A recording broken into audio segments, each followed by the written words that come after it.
저는 65년을 살면서 한 번도 남에게 속은 적이 없다고 자부했습니다. 37년간 중학교에서 교감으로 일하며 수천 명의 학생들을 봐왔고 그들의 거짓말을 귀신같이 잡아냈죠. 사람의 눈빛만 봐도 진실과 거짓을 구분할 수 있다고 믿었어요. 하지만 그날 제 며느리가 서랍 속에 숨긴 통장을 발견하는 순간 제 모든 확신이 무너져 내렸습니다. 제 이름은 정숙희입니다. 올해 65, 3년 전 교감직을 끝으로 정년퇴직했어요. 남편 정태수는 저보다 3살 위로 시청 공무원으로 일하다 은퇴했죠. 우리 부부는 결혼 40년 동안 단 한 번도 큰 싸움을 한 적이 없었습니다. 그만큼 서로를 이해하고 존중했어요. 우리에게는 아들이 하나 있습니다. 정민호 38살이에요. 대기업 해외 영업팀 과장으로 일하죠. 성실하고 착한 아이예요. 제가 교육자였던 만큼 아들 교육만큼은 누구에게도 뒤지지 않는다고 자부했습니다.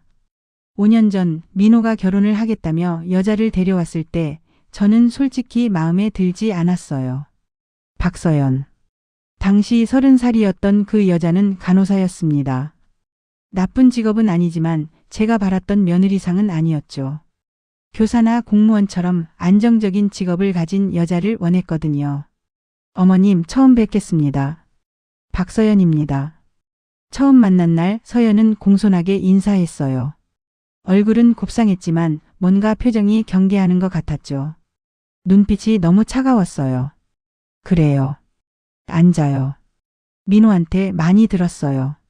저는 최대한 친절하게 대했지만 마음 한구석에서는 경계심이 일었습니다. 교감 생활을 오래 하다 보니 사람을 볼 때 본능적으로 관찰하게 되는 버릇이 있었거든요. 그날 대화를 나누면서 저는 서연에게서 뭔가 숨기는 게 있다는 느낌을 받았어요. 자기 가족 이야기를 피하고 과거 직장 이야기도 얼버무렸죠. 부모님은 뭐 하시나요? 아버지는 일찍 돌아가셨고 어머니는 지방에 계세요. 형제는 외동입니다.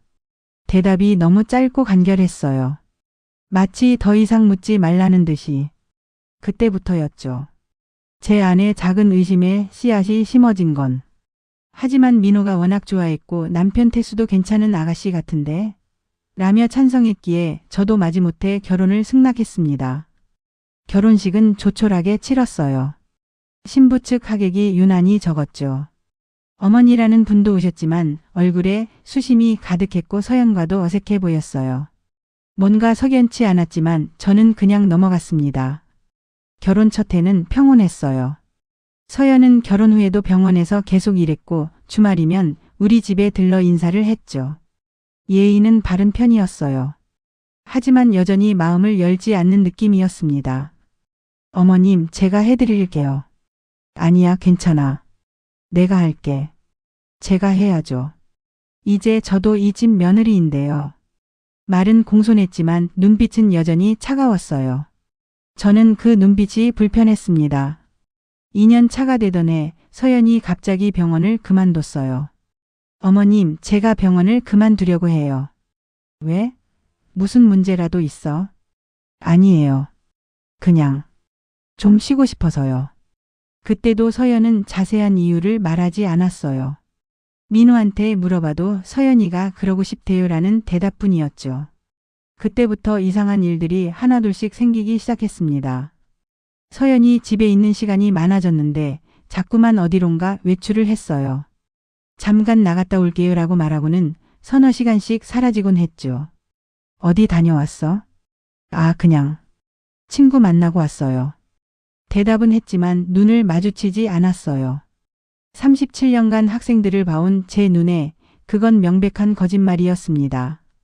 그리고 3년 차, 지금으로부터 약 6개월 전부터는 더 이상한 일들이 벌어지기 시작했어요. 그게 바로 제 인생에서 가장 힘들었던 6개월의 시작이었습니다.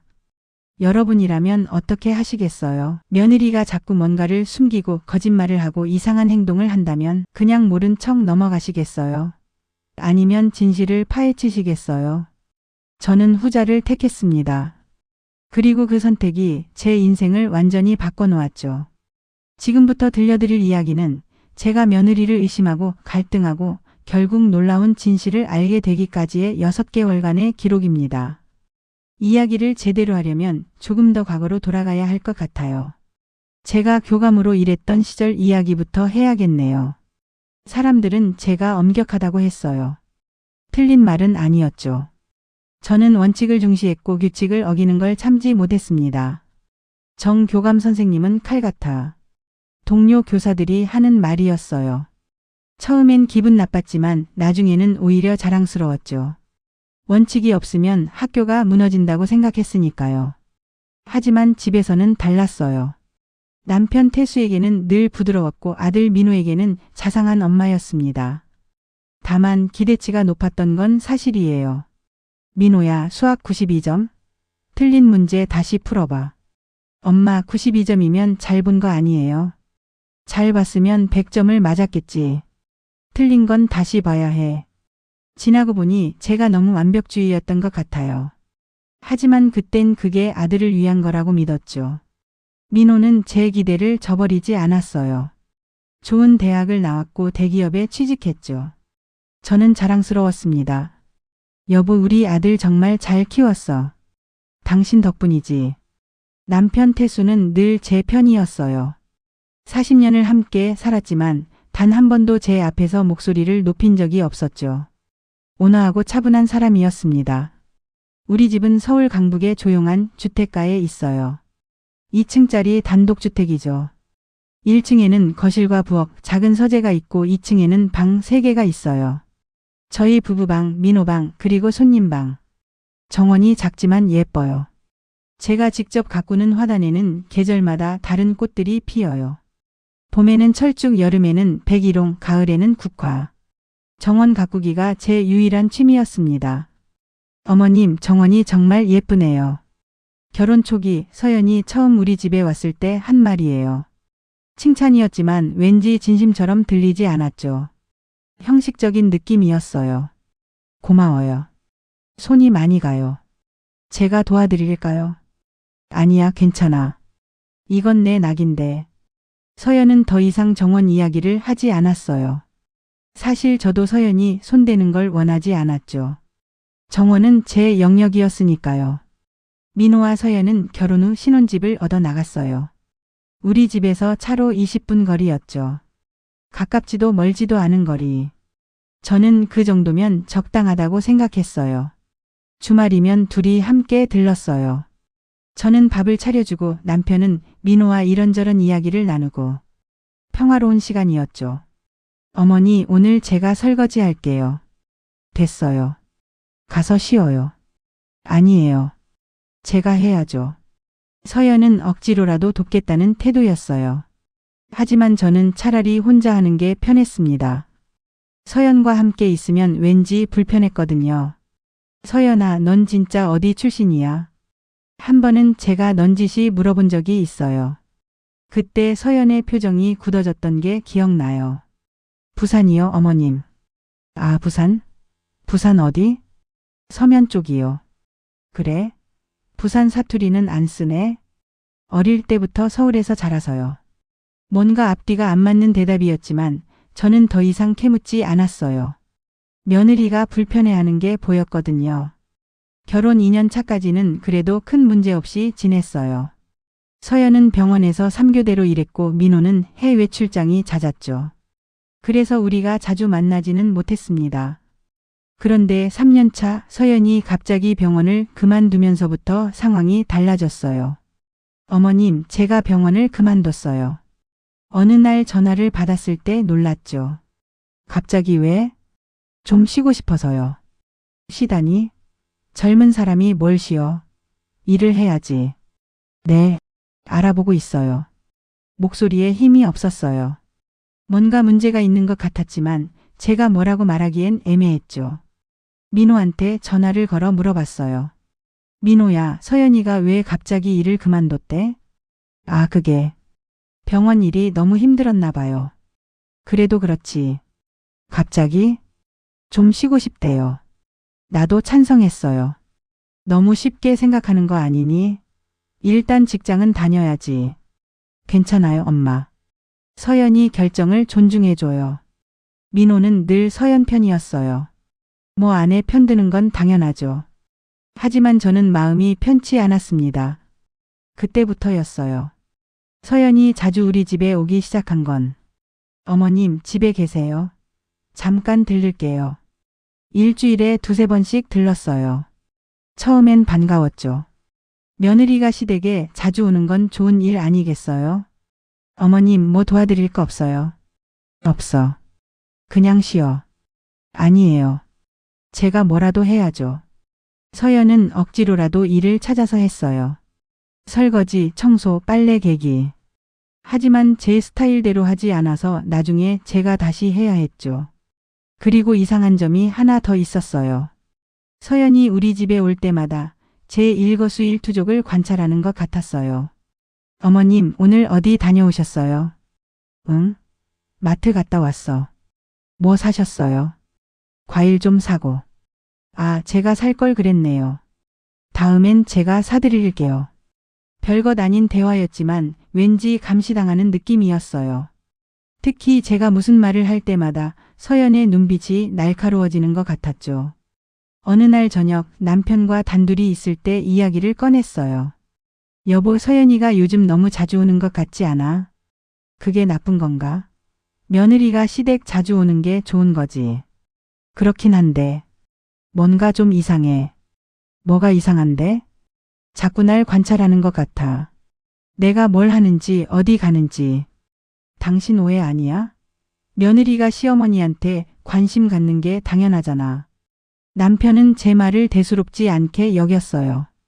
하지만 저는 아니었습니다. 37년간 사람을 봐온 제 직감이 뭔가 이상하다고 말하고 있었거든요. 그리고 한 달쯤 지났을 때 첫 번째 이상한 사건이 벌어졌습니다. 그날은 목요일 오후였어요. 저는 평소처럼 정원 가꾸기를 하고 있었죠. 장미가지를 치고 화단에 물을 주고 봄볕이 따사로워서 기분이 좋았어요. 어머님, 서연의 목소리가 들렸어요. 깜짝 놀라서 돌아봤죠. 어머 서연아, 언제 왔어? 방금요. 벨 눌렀는데 안 나오셔서 그냥 들어왔어요. 아, 정원에 있어서 못 들었나 봐. 서연은 가방을 들고 있었어요. 평소보다 큰 가방이었죠. 뭐 들고 왔어? 아, 이거요? 그냥 제 짐이요. 짐? 네, 여기 두고 가려고요. 이상했어요. 왜 시댁에 자기 짐을 두고 가려는 걸까? 왜? 집에 공간이 없어? 아니에요. 그냥 여기가 더 편해서요. 변명치고는 너무 억지스러웠어요. 하지만 제가 뭐라고 할 입장은 아니었죠. 그래. 손님 방에 두면 되겠네. 네, 감사합니다. 서연은 2층으로 올라갔어요. 한참 후에 내려왔는데 가방은 없었죠. 다 정리했어? 네. 어머님, 제가 저녁 준비 도와드릴까요? 됐어. 민호도 안 오는데 간단히 먹으면 돼. 아니요, 제가 해드릴게요. 오늘 제가 저녁 해드리고 싶어요. 평소와 달리 적극적이었어요. 거절하기가 애매했죠. 그럼. 고마워. 냉장고에 재료 있을 거야. 서연은 부엌으로 갔어요. 저는 다시 정원으로 나갔지만 마음 한구석이 불편했습니다. 왜 갑자기 짐을 가져와서 여기 두고 가지? 민호네 집에 문제라도 생긴 걸까? 저녁을 먹으면서 넌지시 물어봤어요. 서연아, 민호랑은 잘 지내는 거지? 네? 네, 당연하죠. 그럼 다행이고. 요즘 민호 출장 많다던데. 네. 이번 주에도 일본 갔어요. 혼자 있기 심심하겠네. 괜찮아요. 익숙해요. 표정이 경직되어 있었어요. 뭔가 더 물어보고 싶었지만 그냥 넘어갔습니다. 서연이 간 후 저는 혼자 2층에 올라갔어요. 손님방 문을 열었죠. 서연의 가방이 옷장 안에 들어 있었어요. 잠겨 있었죠. 열쇠로 잠근 게 아니라 자물쇠가 달린 가방이었어요. 뭘 그렇게 숨기고 싶은 거지? 궁금했지만 함부로 열어볼 수는 없었어요. 그건 며느리의 사생활 침해니까요. 하지만 그날 밤 잠이 오지 않았습니다.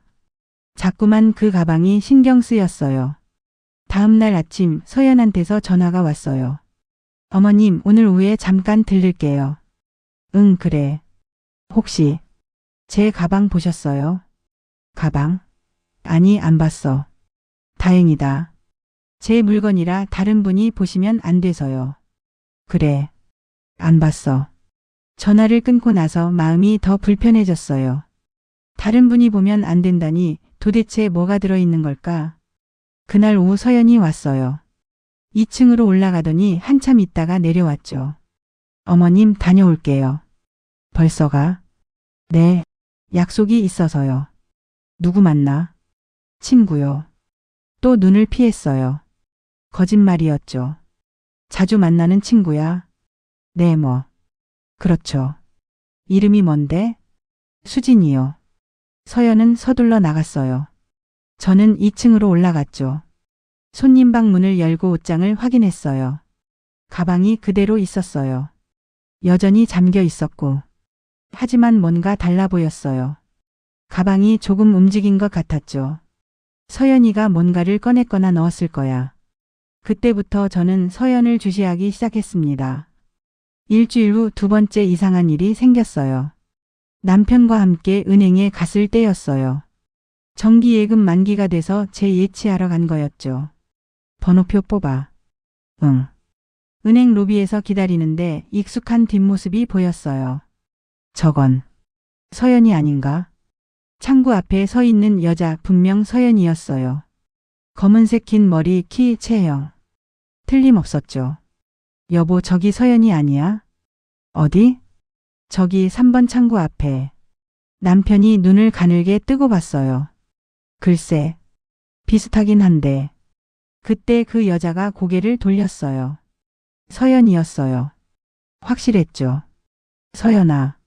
제가 부르려는 순간 서연이 황급히 고개를 돌리고는 통장과 뭔가를 받아들고 빠르게 은행을 나갔어요. 진짜 서연이네. 왜 저렇게 급하게 가지? 저는 일어나려고 했지만 마침 우리 차례가 돼서 창구로 가야 했어요. 손님, 이쪽으로 오세요. 은행 업무를 보는 내내 머릿속에서 서연의 모습이 떠나지 않았어요. 왜 인사도 안 하고 도망가듯 나간 거지? 그리고 손에 든 건 뭐였지? 집에 돌아와서 서연한테 전화를 했어요. 서연아, 오늘 뭐 했어? 네? 그냥. 집에 있었어요. 또 거짓말이었어요. 제 눈으로 은행에서 봤는데. 집에만 있었어? 어디 안 나갔어? 네. 왜요? 아니, 그냥. 오늘 은행 갔다 오는데 서연이 닮은 사람을 봐서. 잠깐 침묵이 흘렀어요. 정말요? 저 아니에요. 집에 있었는데. 목소리가 떨리고 있었어요. 긴장한 게 느껴졌죠. 그래? 그럼 다른 사람이었나 보네. 네, 그런 것 같아요. 전화를 끊고 저는 남편한테 말했어요. 여보, 서연이가 거짓말을 한 것 같아. 왜? 오늘 은행에서 봤다니까. 근데 집에 있었대. 그냥 말하기 싫었겠지.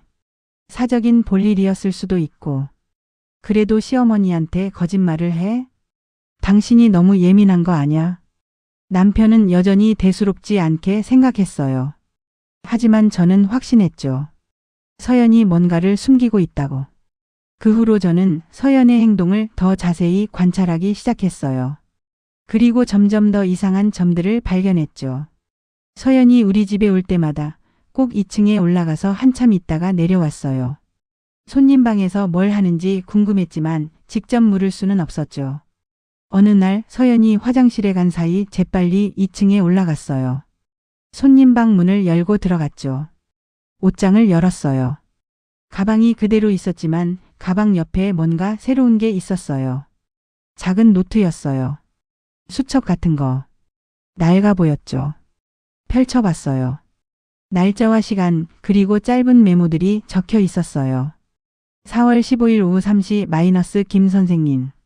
4월 22일 오전 10시 마이너스 검사. 5월 3일 오후 2시 마이너스 상담.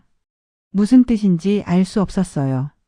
김 선생님은 누구고 검사는 무슨 검사고 상담은 무슨 상담인지. 어머님? 깜짝 놀랐어요. 서연의 목소리였죠. 재빨리 수첩을 제자리에 놓고 문을 닫았어요. 손님 방에서 나왔을 때 서연이 계단에 서 있었어요. 어머님 뭐 하세요? 아, 응. 청소 좀 하려고. 제 방이요? 응. 먼지가 좀 쌓인 것 같아서. 서연의 표정이 굳어졌어요. 그러셨어요. 제가 할 텐데. 아니야, 내가 한 거야. 됐어. 서연은 더 이상 말하지 않고 방으로 들어갔어요. 문을 닫는 소리가 났죠. 저는 1층으로 내려와 가슴을 쓸어내렸어요. 들킬 뻔했죠. 하지만 수첩에 적힌 내용이 계속 신경 쓰였어요. 김 선생님은 누구지? 병원 선생님. 아니면 다른 사람. 그날 밤 잠을 이루지 못했어요. 자꾸만 이상한 생각들이 들었죠. 서연이가 병을 숨기고 있는 건 아닐까? 아니면 민호 몰래 다른 일을 하고 있는 건 아닐까? 다음 날 민호한테 전화를 했어요. 민호야, 요즘 서연이랑 잘 지내? 네, 왜요? 그냥. 서연이가 요즘 어떤 것 같아? 평소랑 똑같은데요. 왜 그러세요? 아니, 그냥 좀 피곤해 보여서. 일 안 하는데 뭐가 피곤해요. 괜찮을 거예요. 민호는 아무것도 모르고 있었어요. 아니, 알면서도 모른 척 하는 걸까? 그날 오후 서연이 또 왔어요.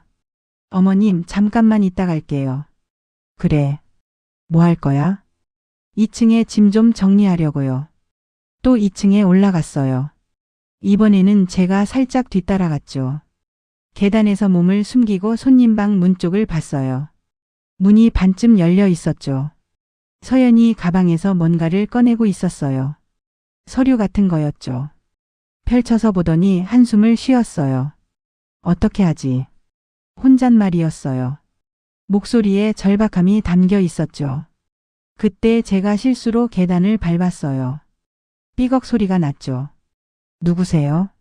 서연이 황급히 서류를 가방에 넣고 문을 열었어요. 저와 눈이 마주쳤죠. 어머님, 왜 여기 계세요? 아, 화장실 가려고. 그러셨어요. 서연의 눈빛이 차갑게 변했어요. 경계하는 눈빛이었죠. 그날 이후로 서연은 우리 집에 덜 오기 시작했어요. 올 때도 2층에 오래 머물지 않고 빨리 가려고 했죠. 그리고 3주 후 세 번째 결정적인 사건이 벌어졌습니다. 그날은 비가 오는 금요일이었어요. 저는 백화점에서 쇼핑을 하고 집으로 돌아가는 길이었죠. 버스 정류장에서 기다리는데 맞은편 카페에서 서연이 보였어요. 누군가와 마주 앉아 진지하게 이야기를 나누고 있었죠. 상대는 남자였어요. 40대쯤 되어 보이는 정장 입은 남자. 저 사람은 누구지? 서연은 심각한 표정으로 뭔가를 설명하고 있었어요. 손짓까지 하면서. 남자는 고개를 끄덕이며 메모를 하고 있었죠. 제 가슴이 철렁했어요. 설마 서연이가 바람을 피우는 건 아니겠지? 하지만 그렇게 보이진 않았어요. 로맨틱한 분위기가 아니라 뭔가 업무적인 대화 같았죠. 버스가 왔지만 저는 타지 않았어요. 카페 쪽으로 걸어갔죠. 카페 창문 너머로 계속 지켜봤어요. 서연과 그 남자는 1시간 넘게 이야기를 나눴어요. 마침내 둘이 일어났어요. 악수를 하더니 남자가 서연에게 명함 같은 걸 건넸죠. 서연이 카페를 나왔어요. 저는 황급히 몸을 숨겼죠. 서연은 제 쪽을 보지 않고 반대편으로 걸어갔어요. 우산도 안 쓰고 비를 맞으면서. 저는 서연을 따라갔어요. 몰래. 이런 짓을 하는 제 자신이 한심했지만 멈출 수가 없었죠. 서연은 지하철역으로 들어갔어요. 저도 따라 들어갔죠. 다행히 서연은 저를 눈치채지 못했어요. 전철을 탔어요. 서연은 맨 앞칸에 저는 중간칸에 탔죠. 새 정거장을 가더니 서연이 내렸어요. 저도 내렸죠.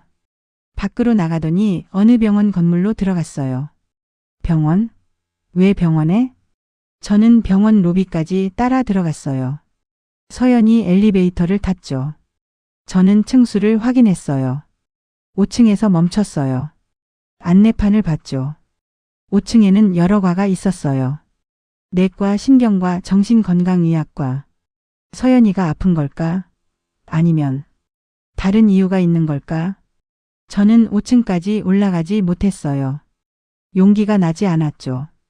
대신 로비에서 기다렸어요. 1시간 후 서연이 내려왔어요. 손에 봉투를 들고 있었죠. 약국 봉투 같았어요. 병원을 나가는 서연의 뒷모습을 보며 저는 확신했습니다. 서연이가 심각한 병을 앓고 있는 게 분명해. 그걸 민호한테도 숨기고 있는 거야. 집에 돌아와 남편한테 말했어요.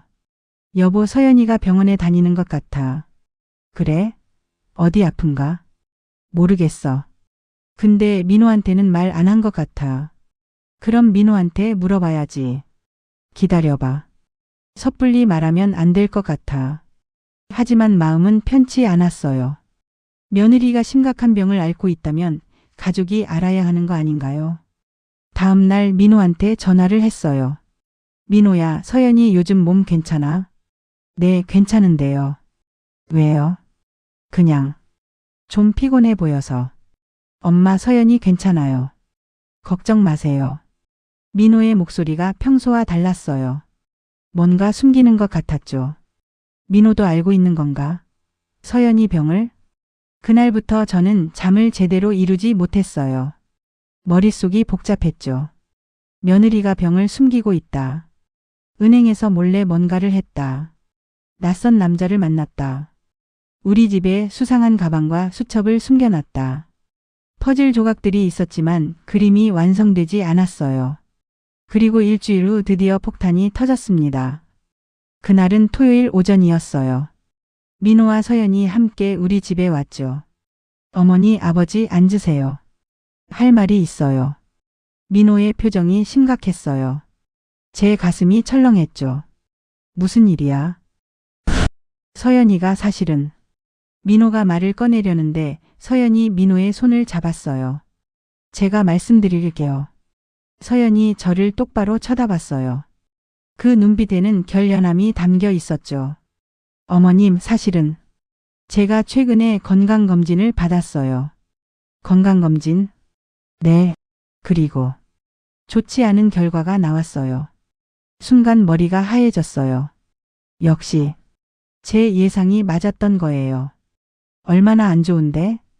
심각한 수준은 아니에요. 하지만 치료가 필요해요. 무슨 병인데? 서연이 잠시 머뭇거렸어요. 갑상선에 문제가 있어요. 수술이 필요할 수도 있고요. 남편이 놀라서 물었어요. 수술? 그럼 빨리 해야 하는 거 아니야? 네. 다음 달에 수술 날짜를 잡았어요. 저는 복잡한 감정이 들었어요. 한편으로는 며느리가 걱정됐지만 다른 한편으로는 의심이 들었죠. 정말 갑상선뿐일까? 다른 건 숨기고 있는 거 아닐까? 왜 진작에 말 안 했어? 어머님을 걱정시키고 싶지 않았어요. 가족인데 당연히 알아야지. 혼자 숨기고 있으면 어떡해? 죄송해요. 서연이 고개를 숙였어요. 하지만 저는 여전히 뭔가 석연치 않았어요. 서연아, 솔직하게 말해봐. 다른 건 없어? 갑상선만? 서연이 고개를 들었어요. 눈빛이 흔들렸죠. 네, 그게 다예요. 거짓말이었어요. 저는 알 수 있었죠. 37년간 학생들을 봐온 제 눈에 그건 명백한 거짓말이었어요. 정말? 네, 어머님. 저는 더 이상 참을 수 없었어요. 그럼 지난주에 병원에서 뭘 한 거야? 서연의 얼굴이 창백해졌어요. 어머님이 어떻게? 내가 봤어. 너 병원 들어가는 거. 5층으로 올라가는 거. 엄마. 민호가 놀라서 저를 봤어요. 엄마, 서연이를 미행한 거예요. 미행이 아니야. 우연히 본 거지. 우연이요? 로비에서 1시간이나 기다리신 게요. 서연이 말했어요. 목소리가 떨리고 있었죠. 어머님. 저를 감시하신 거예요. 감시가 아니야. 내가 너무 이상하게 행동해서 궁금했던 거지. 이상하게요? 제가 뭘 어떻게 했는데요? 서연의 목소리가 높아졌어요. 처음으로 제게 대드는 거였죠. 자꾸 거짓말을 하잖아. 은행에 갔으면서 안 갔다고 하고 누군가를 만났으면서 숨기고. 그건 제 사생활이에요. 며느리가 사생활이 뭐가 있어. 가족인데. 가족이라고 해서 모든 걸 다 알아야 하는 건 아니잖아요. 서연이 소리쳤어요. 남편과 민호가 놀라서 우리를 봤죠. 서연아, 진정해. 민호가 서연의 어깨를 잡았어요. 진정하라고요? 저를 미행하고 감시하시는데요. 그건 엄마가 잘못하신 거지만 너도 너무 숨기는 게 많았어. 저는 어머님을 걱정시키고 싶지 않아서 그런 거예요. 그래도 거짓말은 안 되지. 가족한테 거짓말을 하면 어떡해? 제가 말했어요. 서연이 저를 노려봤죠. 어머님은요? 제 방을 몰래 뒤지신 건요? 순간 멈칫했어요. 뭐? 제 가방을 보셨죠? 수첩도 보셨고요. 그것도 사생활 침해예요. 가족이라고 해서 남의 물건을 마음대로 봐도 되는 건가요? 할 말이 없었어요. 서연의 말이 맞았죠. 미안해. 그건 내가 잘못했어. 하지만요? 넌 뭘 그렇게 숨기는 거야? 도대체 뭐가 그렇게 숨기고 싶은 건데? 말씀드릴 수 없어요. 왜? 말하면 어머님이 더 힘들어 하실까 봐요. 무슨 뜻인지 알 수 없었어요. 더 힘들어 한다니 그게 무슨 말이죠?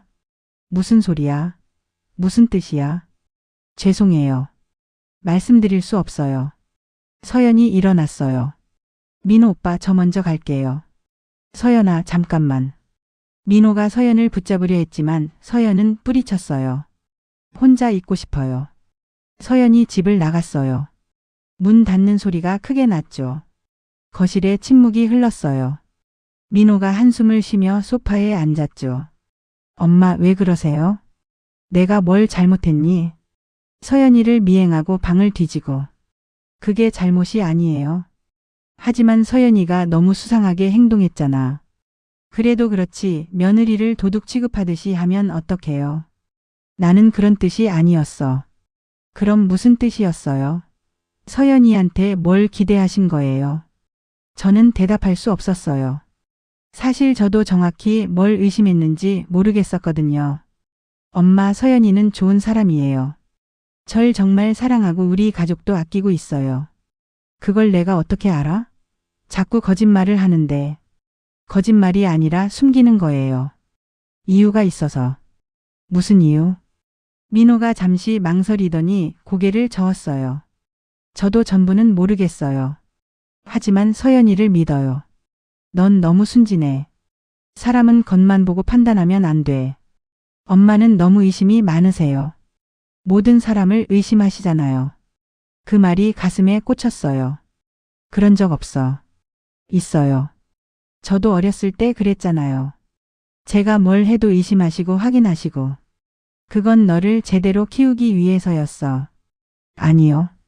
그냥 엄마가 불안해하셨던 거예요. 저를 믿지 못하셨던 거죠. 민호가 일어났어요. 저도 가볼게요. 서연이 찾아봐야겠어요. 민호야. 네? 미안해. 민호가 저를 잠깐 봤어요. 그리고 작게 한숨을 쉬었죠. 엄마, 서연이한테 사과하세요. 제발요. 민호도 나갔어요. 남편과 둘만 남았죠. 내가 너무 심했나? 남편이 제 옆에 앉았어요. 글쎄, 좀 그랬을 수도 있지. 하지만 서연이가 진짜로 뭔가를 숨기고 있잖아. 그래. 하지만 그게 나쁜 건지는 모르잖아. 그럼 뭐겠어? 모르지. 하지만 서연이가 우리를 해치려는 건 아닐 거야. 어떻게 확신해? 느낌이야. 서연이 눈빛을 봤어. 두려워하고 있었어. 악의가 아니라 뭔가를 지키려는 눈빛이었어. 남편의 말이 맞을 수도 있었어요. 하지만 저는 여전히 확신할 수 없었죠. 그날 밤 잠을 이룰 수 없었어요. 서연의 말들이 계속 머릿속에 맴돌았죠. 말하면 어머님이 더 힘들어 하실까 봐요. 도대체 무슨 뜻일까요? 제가 힘들어할 일이 뭐가 있다는 걸까요? 다음 날 아침 민호한테서 전화가 왔어요. 엄마, 서연이가 집을 나갔어요. 뭐? 어젯밤에 짐을 싸서 나갔어요. 어디 갔는지 모르겠어요. 그럼 찾아봐야지. 찾고 있어요. 근데 전화도 안 받고. 엄마, 이거 심각해요. 제 머릿속이 복잡해졌어요. 며느리가 집을 나간 게 제 탓이었죠. 민호야, 미안해. 내가 너무 심했나 봐. 이제 사과해도 늦어요. 서연이가 너무 상처받았어요. 전화를 끊고 저는 소파에 주저앉았어요. 가슴이 답답했죠. 내가 정말 잘못한 걸까? 아니면 서연이가 과민 반응을 한 걸까? 3일이 지났어요. 서연은 여전히 연락이 없었죠. 민호는 미칠 듯이 찾아다녔지만 아무 소용 없었어요. 엄마, 서연이 친구들한테 물어봤는데 아무도 몰라요. 친정 어머니한테는 연락 안 해봤어? 해봤어요. 거기도 아니래요. 그럼 어디 간 거야? 모르겠어요. 혼자 있고 싶다는 문자만 한 통 보내고 연락이 끊겼어요. 민호의 목소리에 절박함이 묻어났어요. 제 마음도 불안했죠. 서연이한테 무슨 일이라도 생기면 어떡하지? 일주일이 지났어요. 여전히 소식이 없었어요. 민호는 점점 야위어 갔죠. 엄마, 이러다가 서연이 정말 안 돌아올지도 몰라요.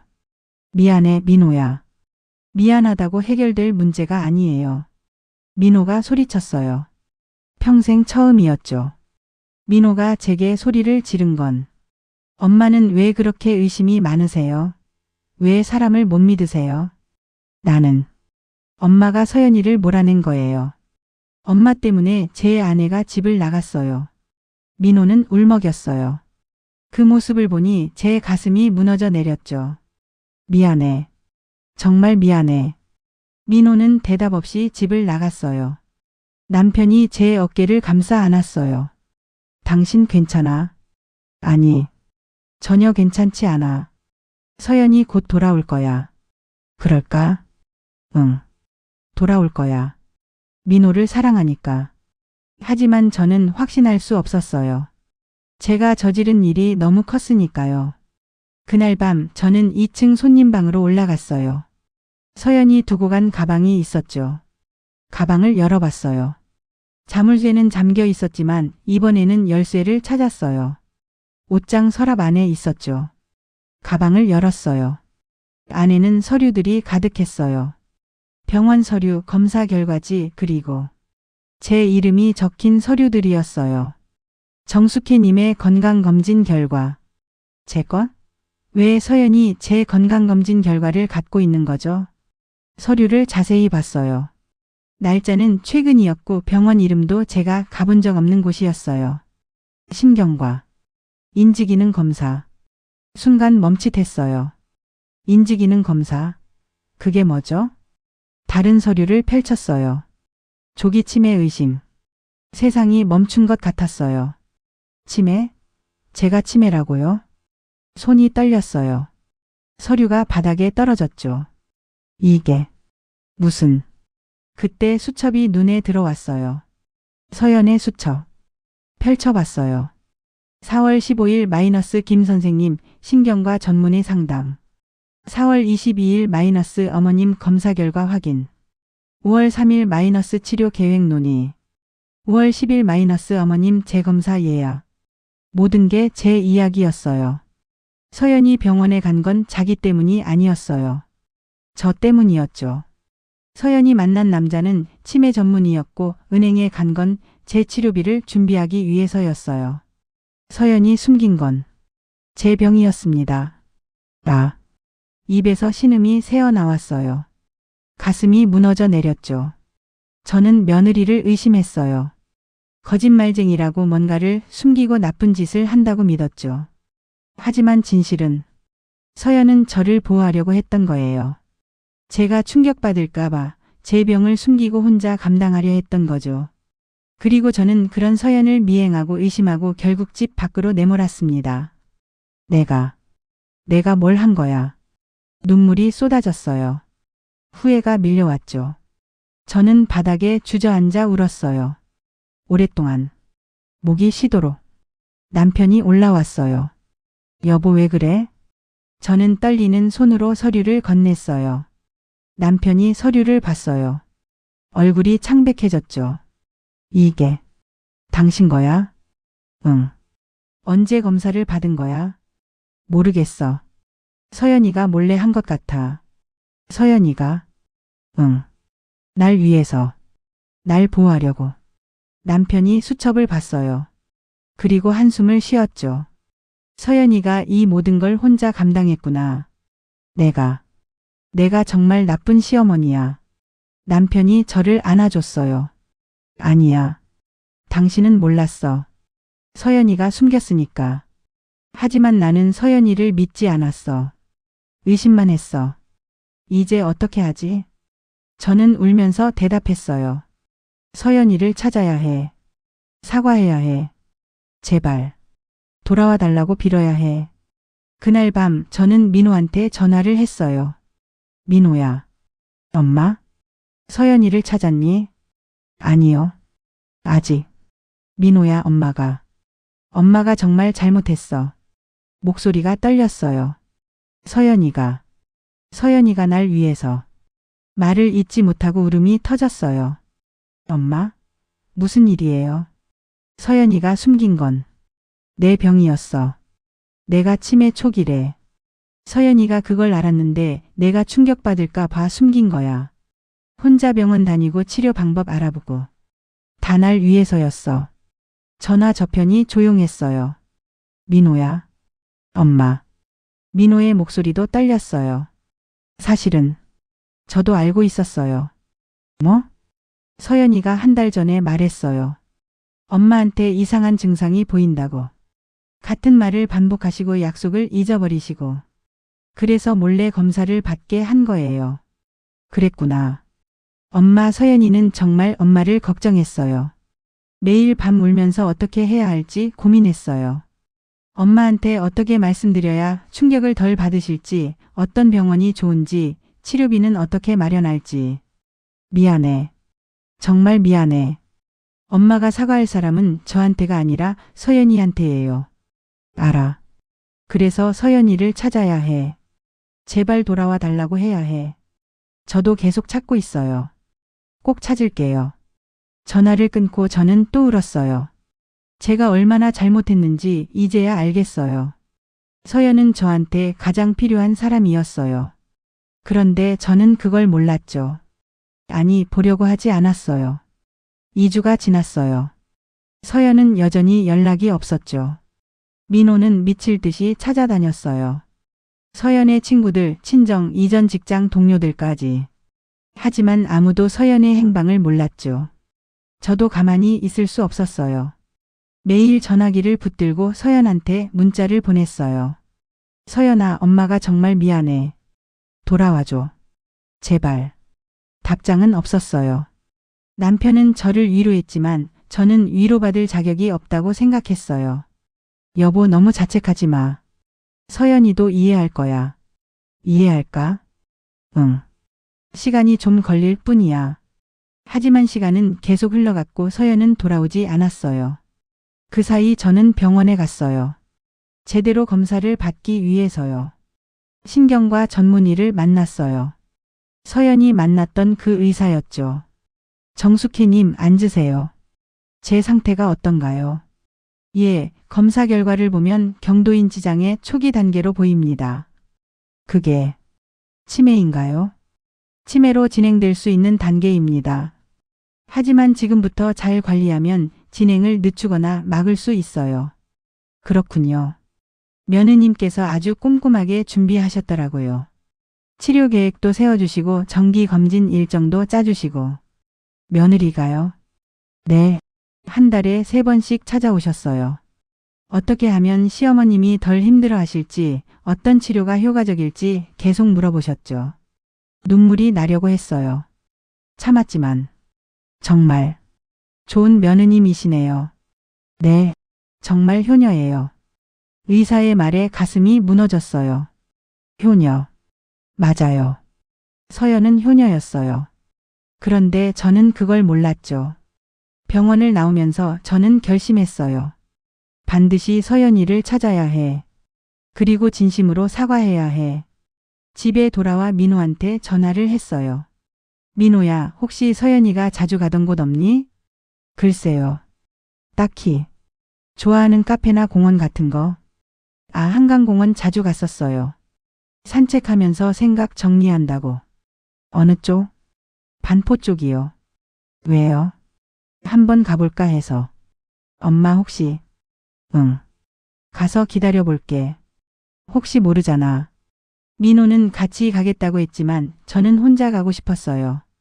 다음 날 아침 저는 한강공원으로 갔어요. 반포 한강공원. 사람들이 많았죠.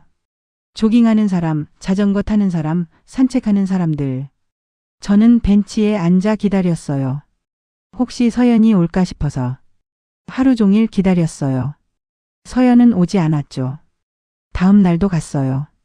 그 다음 날도. 일주일을 그렇게 보냈어요. 매일 아침부터 저녁까지 벤치에 앉아서. 남편은 걱정했어요. 여보 그렇게 매일 나가면 몸이 상해. 그만하고 집에 있어. 안 돼. 서연이가 올지도 몰라. 서연이가 거기 온다는 보장이 없잖아. 그래도 기다려야 해. 이게 내가 할 수 있는 전부야. 남편은 더 이상 말리지 않았어요. 8일째 되는 날이었어요. 오후 3시쯤 멀리서 익숙한 뒷모습이 보였어요. 서연이다. 제 심장이 뛰었어요. 일어서려는데 다리에 힘이 없었죠. 서연은 천천히 걸어오고 있었어요. 고개를 숙인 채 무거운 발걸음으로. 서연아. 제가 부르자 서연이 멈칫했어요. 천천히 고개를 들었죠. 우리의 눈이 마주쳤어요. 서연의 얼굴은 야위어 있었어요. 눈두덩이 푸석했고 입술은 바짝 말라 있었죠. 어머님? 서연아, 너 어디 있었니? 우리 모두 너 찾느라 미칠 것 같았어. 서연이 다가왔어요. 천천히. 왜 여기 계세요? 널 기다렸어. 혹시나 싶어서. 일주일 내내요? 응. 매일. 서연의 눈에 눈물이 고였어요. 왜요? 왜 저를 찾으세요? 미안해서. 너한테 너무 미안해서. 미안하다고 다해요. 저를 의심하시고 미행하시고 제 물건을 뒤지신 거 다 괜찮아지나요? 아니, 괜찮지 않아. 나는 정말 나쁜 시어머니였어. 제 목소리가 떨렸어요. 너를 이해하려고 하지 않았어. 믿으려고 하지 않았어. 내 편견과 의심만 믿었지. 그래서요. 이제 와서 사과하면 다 용서될 것 같으세요? 서연의 목소리는 차가웠어요. 아니, 용서받을 수 있을 거라고 생각 안 해. 그냥 내 잘못을 인정하고 싶어서. 인정한다고요? 응. 나는 내가 나를 위해 얼마나 많은 걸 했는지 몰랐어. 아니, 보려고 하지 않았어. 저는 가방에서 서연의 수첩을 꺼냈어요. 이거. 봤어. 내가 적은 거. 서연의 눈이 커졌어요. 제 수첩을. 미안해. 허락 없이 봤어. 하지만 봐야만 했어. 내가 얼마나 잘못했는지 알아야 했으니까. 수첩을 펼쳤어요. 4월 15일 신경과 전문의 상담. 4월 22일 내 검사 결과 확인. 5월 3일 치료 계획 논의. 한 줄 한 줄 읽어 내려갔어요. 넌 나를 위해 이 모든 걸 했어. 혼자서. 아무한테도 말하지 않고. 그만하세요. 왜? 왜 나한테 말 안 했니? 왜 혼자 감당하려고 했어? 말씀드리면 어머님이 힘들어 하실까 봐요. 서연이 소리쳤어요. 눈물이 뺨을 타고 흘러내렸죠. 치매라는 말을 들으시면 얼마나 충격받으실까, 얼마나 두려워하실까. 그게 너무 걱정됐어요. 그래서 혼자 다 떠하는 거야. 네. 제가 먼저 알아보고 좋은 의사 찾고 치료 방법 알아보고. 그리고 나서 조심스럽게 말씀드리려고 했어요. 미안해. 하지만 어머님은 저를 의심하셨죠. 뭔가 나쁜 일을 한다고 생각하셨어요. 그래. 나는 정말 바보였어. 내 마음을 몰랐어. 아니, 알고 싶어 하지 않으셨어요. 서연의 말이 가슴에 꽂혔어요. 처음부터 저를 믿지 않으셨잖아요. 제가 뭘 해도 의심하셨어요. 마치 제가 이 가족에 어울리지 않는 사람인 것처럼. 그건 맞아요. 저는 어머님이 원하는 며느리가 아니었어요. 교사도 아니고 공무원도 아니고 그냥 평범한 간호사였죠. 서연아. 하지만 저는 정말 열심히 했어요. 좋은 며느리가 되려고 어머님을 기쁘게 해드리려고. 근데 부족했나 봐요. 아니야. 넌 훌륭했어. 내가 보지 못했을 뿐이야. 제 눈에서도 눈물이 흘렀어요. 서연아, 나는 너한테 정말 미안해. 용서해달라는 게 아니야. 그냥 내 잘못을 인정하고 싶어. 서연이 고개를 돌렸어요. 전 아직 모르겠어요. 어떻게 해야 할지. 알아. 시간이 필요하지. 하지만요. 제발 집으로 돌아와줘. 민호가 너무 힘들어해. 민호 오빠는 너를 사랑해. 미칠 듯이 사랑해. 내가 없으면 안 되는 사람이야. 그리고 나도 내가 필요해. 서연이 저를 봤어요. 네? 나는 내가 필요해. 내 병을 함께 이겨낼 사람이. 나를 도와줄 사람이. 어머님. 혼자는 무서워. 치매가 진행되면 어떻게 될지, 가족한테 짐이 될지. 너무 무서워. 저는 서연의 손을 잡았어요. 제발 나를 도와줘. 내가 아니면 안 돼. 서연의 손이 떨렸어요. 어머님은 저를 믿지 않으셨잖아요. 그래. 하지만 이제는 믿고 싶어. 아니, 믿을게. 너를 믿을게. 정말요? 응. 내가 하는 모든 말과 행동을 믿을게. 의심하지 않을게. 서연이 울기 시작했어요. 소리내어. 한참을. 저도 울었어요. 함께. 한강이 보이는 벤치에서 시어머니와 며느리가 손을 잡고 울었습니다. 얼마나 지났을까요? 서연이 눈물을 닦으며 말했어요. 저도 잘못했어요. 응? 말씀드렸어야 했어요. 숨기지 말고. 어머님께 솔직하게. 아니야. 넌 날 보호하려고 했던 거잖아. 그래도요. 제가 말씀드렸다면 이런 오해는 없었을 거예요. 그래. 우리 둘 다 소통이 부족했던 것 같아. 네. 서연이 작게 웃었어요. 눈물로 범벅된 얼굴로. 어머님, 저 집에 가도 될까요? 그럼. 당연하지. 민호가 얼마나 기다리는데. 민호 오빠한테 연락 좀 해주세요. 제 폰은 꺼놔서. 그래. 지금 당장 할게. 저는 떨리는 손으로 민호한테 전화를 했어요. 민호야, 엄마야. 서연이 찾았어. 뭐라고요? 정말요? 응. 지금 같이 있어. 한강공원에. 지금 바로 갈게요. 30분 후 민호가 달려왔어요.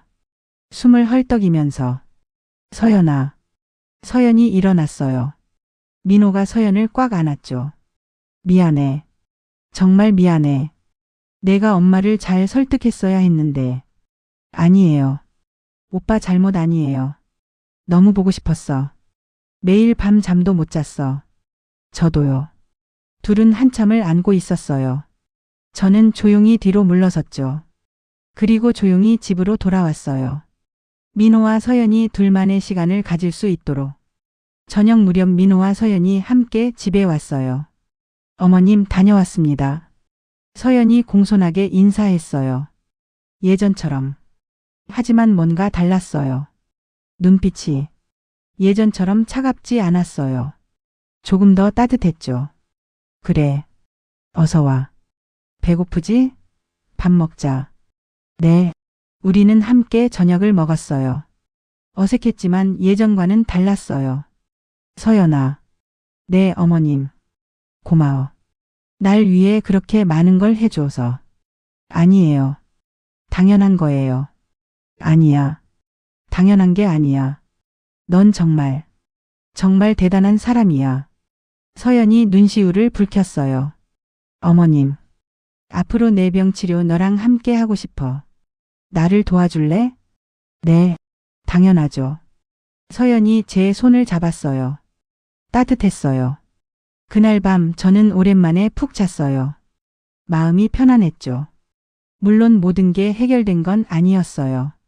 치매라는 병과 싸워야 했고 서연과의 관계도 천천히 회복해야 했죠. 하지만 이제는 혼자가 아니었어요. 가족이 있었으니까요. 그날부터 서연은 정식으로 우리 집에 자주 오기 시작했어요. 하지만 예전과는 달랐죠. 어머님, 오늘 병원 가실 날이에요. 그래? 벌써? 네. 제가 모시고 갈게요. 고마워. 서연은 저를 병원에 데려갔어요. 신경과 진료를 받고 인지기능 검사도 받았죠. 정숙희님, 다행히 진행이 많이 안 되셨네요. 약물 치료와 함께 인지 훈련을 병행하시면 충분히 관리 가능합니다. 의사의 말에 안도했어요. 정말요? 네. 조기에 발견해서 다행이에요. 며느님께서 잘 챙겨주셨어요. 서연을 봤어요. 서연은 미소를 지었죠. 예전과는 다른 진짜 미소였어요. 병원을 나오면서 제가 말했어요. 서연아, 내가 아니었으면 큰일 날 뻔했어. 아니에요. 제가 한 건 별로 없어요. 아니야. 넌 나를 구했어. 정말로. 서연이 제 팔짱을 꼈어요. 처음이었어요. 서연이 먼저 스킨십을 한 게. 어머님, 앞으로 제가 계속 옆에 있을게요. 고마워. 그날 이후 저와 서연의 관계는 천천히 변하기 시작했어요. 서연은 매주 저를 위한 인지 훈련 프로그램을 짜줬어요. 기억력 게임, 퍼즐, 산책, 일기 쓰기. 어머님, 오늘은 어제 저녁에 뭐 드셨는지 기억나세요? 어디 보자. 된장찌개하고 김치. 맞아요. 잘하셨어요. 서연은 제가 잘하면 칭찬해줬어요. 틀려도 다그치지 않았죠. 괜찮아요. 천천히 생각해 보세요. 인내심이 대단했어요. 저도 변했어요. 서연을 대하는 태도가. 서연아, 오늘 뭐 먹고 싶어? 어머님이 편하신 걸로 하세요. 아니야. 내가 좋아하는 걸로 할게. 뭐가 좋아? 된장찌개요. 그래. 오늘 된장찌개 끓이게. 예전에는 서연의 의견을 묻지 않았었어요. 제 마음대로 했죠. 하지만 이제는 달랐어요. 서연의 생일이었어요. 저는 몰래 케이크를 준비했죠. 서연아, 잠깐 이리 와봐. 네? 거실로 나오니 테이블 위에 케이크가 있었어요. 어머님, 이게. 생일 축하해. 늦었지만.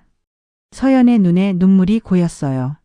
어머님, 제 생일을 어떻게? 민호한테 물어봤어. 미리 챙기지 못해서 미안해. 아니에요. 이것만으로도 너무 감사해요. 그날 우리는 함께 케이크를 먹었어요. 가족 모두가. 서연아, 소원 빌어. 소원요? 응. 촛불 끄면서.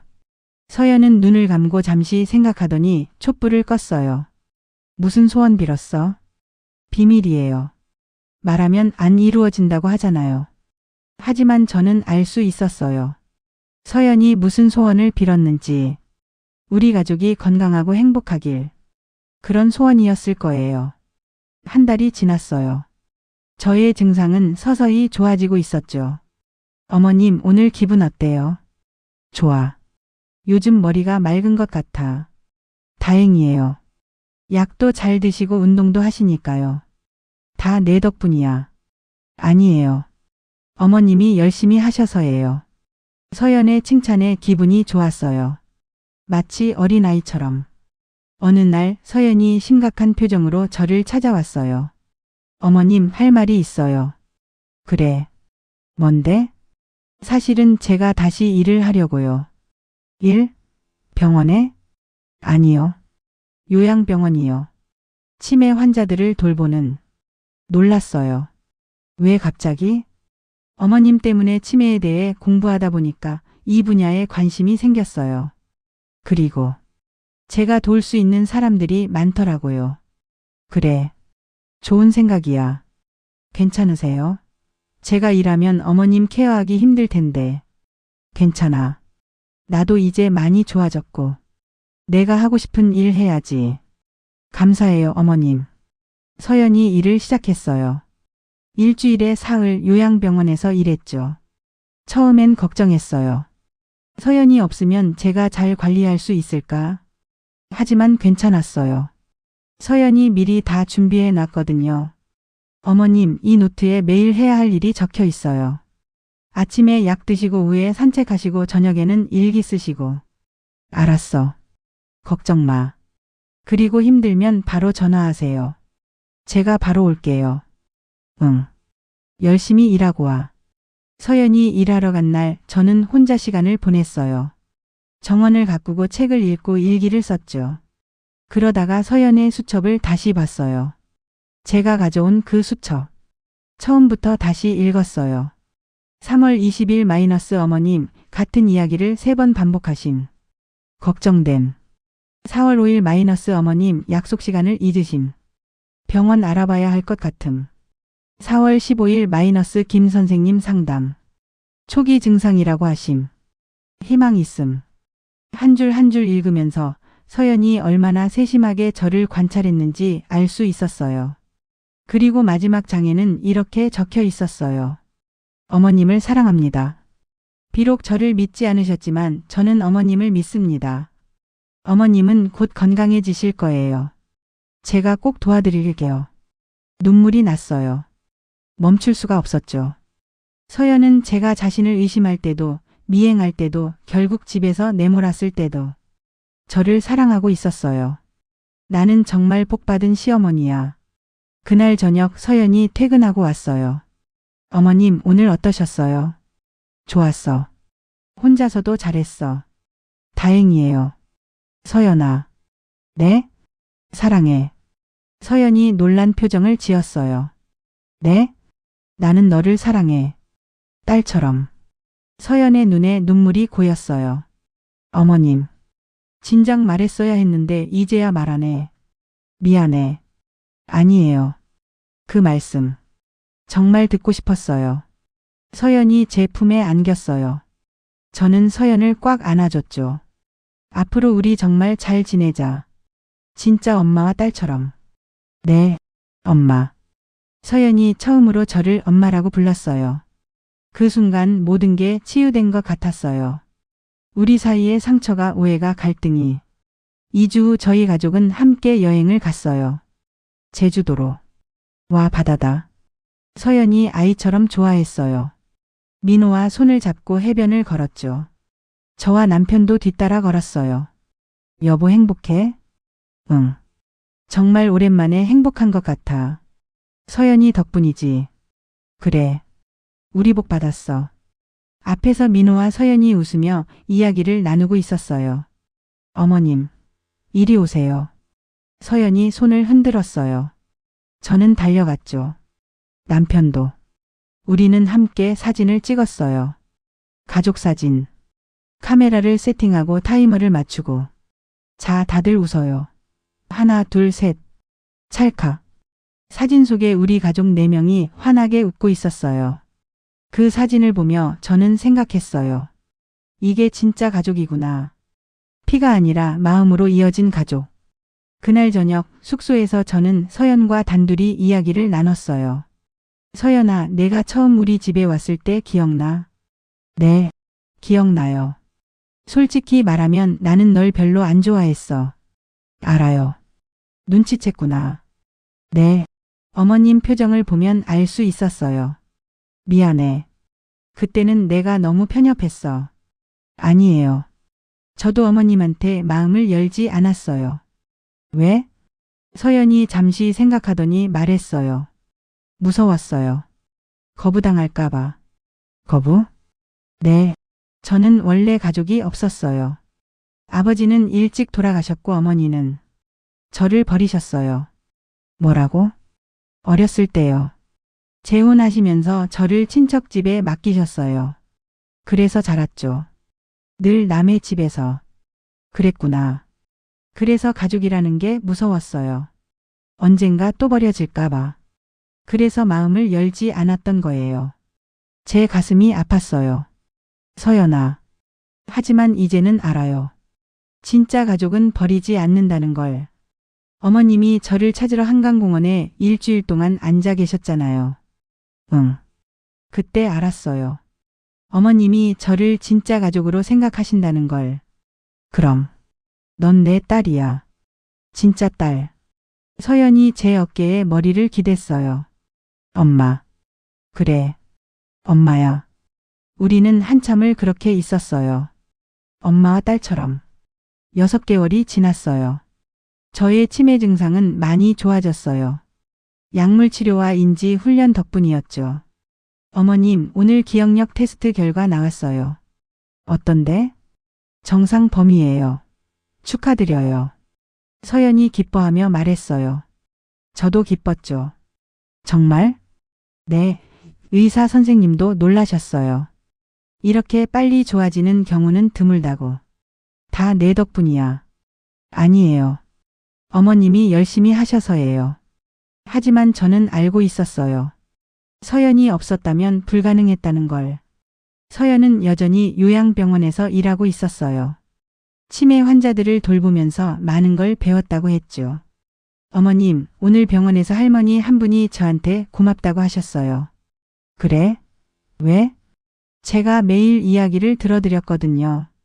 같은 이야기를 100번 넘게 들었는데 매번 처음 듣는 것처럼 들어드렸어요. 넌 정말 천사야. 아니에요. 어머님 돌보면서 배운 거예요. 인내심이랑 사랑을. 서연의 말에 가슴이 뭉클했어요. 저도 변했어요. 사람을 대하는 태도가. 예전에는 늘 의심하고 경계했었어요. 하지만 이제는 먼저 믿으려고 노력했죠. 여보, 오늘 옆집 아주머니가 반찬 갖다 주셨는데 받아도 될까? 예전에 저라면 왜 갑자기 반찬을 주지? 무슨 속셈이 있나? 하고 의심했을 거예요. 하지만 이제는 달랐어요. 고마운 일이네. 우리도 뭐 해서 드려야겠어. 그래. 내일 떡 사서 드릴게. 작은 변화였지만 제 삶을 많이 바꿨어요. 이웃들과의 관계도 좋아졌고 친구들과의 만남도 즐거워졌죠. 수키야, 요즘 표정이 밝아졌다. 오랜 친구가 말했어요. 그래? 그런가? 응. 예전엔 늘 뭔가 경계하는 것 같았는데 요즘은 편해 보여. 그런가 봐. 마음이 편해졌거든. 무슨 일 있었어? 응. 큰 일이 있었지. 나쁜 일이었는데 결국 좋은 일로 바뀐 거야. 친구는 무슨 말인지 몰랐을 거예요. 하지만 저는 알죠. 제가 얼마나 변했는지. 민호와 서연은 더욱 행복해 보였어요. 엄마, 우리 내년에 아기 가지려고요. 정말? 그럼 나는 할머니가 되는 거네? 네. 기대되시죠? 당연하지. 우리 서연이가 낳는 아기면 얼마나 예쁘겠어. 서연이 수줍게 웃었어요. 엄마, 만약 딸이면 이름을 뭐로 지을까요? 글쎄. 서연아, 내가 짓고 싶은 이름 있어? 사랑이요. 사랑? 네. 사랑이라는 이름. 저희 가족이 서로 사랑한다는 의미로. 좋아. 정말 좋은 이름이야. 저는 서연의 손을 잡았어요. 우리 손주가 태어나면 나는 정말 좋은 할머니가 될게. 의심하지 않고 믿어주고 사랑해주는 할머니. 엄마도 이미 좋은 어머니세요. 아니야. 나는 늦게야 깨달았어. 하지만 손주한테는 처음부터 잘할 거야. 그날 밤 저는 일기를 썼어요. 서연이 시킨 일기 쓰기는 이제 습관이 됐죠. 오늘 민호와 서연이가 아기 소식을 알려줬다. 정말 기쁘다. 나는 할머니가 된다. 서연이 덕분에 나는 두 번째 인생을 살고 있다. 첫 번째 인생에서는 의심으로 가득했지만 두 번째 인생에서는 믿음으로 채울 것이다. 일기를 쓰고 나니 마음이 편안해졌어요. 창밖을 봤어요. 달이 밝았죠. 서연아, 너는 내 인생의 달 같은 존재야. 어둠 속에서 나를 비춰준. 다음 날 저는 서연을 불렀어요. 서연아, 나랑 같이 갈 데가 있어. 어디요? 따라와봐. 우리는 함께 차를 타고 한 곳으로 갔어요. 보석상이었죠. 어머니, 여기는 왜? 너한테 줄 게 있어. 저는 진열대를 보며 골랐어요. 아름다운 목걸이. 이거요. 어머니, 이건 너무 비싸요. 괜찮아. 내가 받을 자격이 있어. 목걸이를 서연의 목에 걸어줬어요. 어때? 너무 예뻐요. 너한테 잘 어울린다. 이거 받아줘. 감사해요, 엄마. 서연이 저를 안았어요. 저도 서연을 꽉 안았죠. 나야말로 고마워. 날 구해줘서. 제가 뭘 했다고요? 많이 했지. 날 믿어줬고 기다려줬고 포기하지 않았어. 그게 나한테는 구원이었어. 엄마. 우리는 한참을 안고 있었어요. 보석상 직원들이 우리를 보며 미소 지었죠. 1년이 지났어요. 서연이 아기를 낳았어요. 예쁜 딸이었죠. 엄마 손주 보러 오세요. 병원에 갔어요. 서연이 아기를 안고 있었죠. 우리 사랑이. 할머니야. 아기가 저를 봤어요. 커다란 눈으로. 예쁘다. 눈물이 났어요. 기쁨의 눈물이었죠. 안아보실래요? 그럴게. 조심스럽게 아기를 안았어요. 너무 가벼웠죠. 사랑아, 할머니가 너를 정말 많이 사랑할게. 의심하지 않고 믿어주고 항상 내 편이 되어줄게. 아기가 저를 보며 웃는 것 같았어요. 봐요, 엄마. 사랑이가 웃어요. 그러네. 우리 사랑이. 집으로 돌아와서 저는 정원으로 나갔어요. 정원에는 새로운 꽃들이 피어 있었어요. 서연이 심어준 꽃들이죠. 어머님, 이 꽃들은 제가 좋아하는 꽃들이에요. 여기 심어도 될까요? 그럼. 당연하지. 이제 이 정원은 우리 둘의 정원이야. 그때 심은 꽃들이 이제 활짝 피었어요. 꽃을 보며 저는 생각했어요. 관계도 꽃 같구나. 정성껏 돌보면 피고 방치하면 시든다. 제가 서연을 의심하고 방치했을 때 우리의 관계는 시들어갔어요. 하지만 서로를 믿고 돌봤을 때 관계는 아름답게 피어났죠. 저녁 무렵 가족들이 모두 모였어요. 민호, 서연, 그리고 아기 사랑이. 남편과 저까지. 자, 다들 건배해요. 민호가 잔을 들었어요. 우리 가족의 건강과 행복을 위해. 건배. 우리는 함께 잔을 부딪혔어요. 그리고 웃었죠. 진심으로. 그날 밤 잠들기 전에 남편이 말했어요. 여보, 행복해? 응. 정말 행복해. 나도. 우리 이렇게 오래오래 행복하게 살자. 그래. 그러자. 저는 남편의 손을 잡았어요. 따뜻했죠. 창밖에는 달이 떠 있었어요. 밝게 빛나는 달. 서연이 같은 달. 그 달빛 아래서 저는 평화롭게 잠들었습니다. 며느리에 대한 의심으로 시작된 6개월. 그 의심은 제 인생을 뒤흔들었지만 결국 더 나은 사람으로 만들어줬어요. 이제 저는 알아요. 진짜 가족은 피로 이어지는 게 아니라 마음으로 이어진다는 걸. 그리고 사랑은 의심이 아니라 믿음에서 자란다는 걸. 서연, 고마워. 너는 내 인생의 선물이야.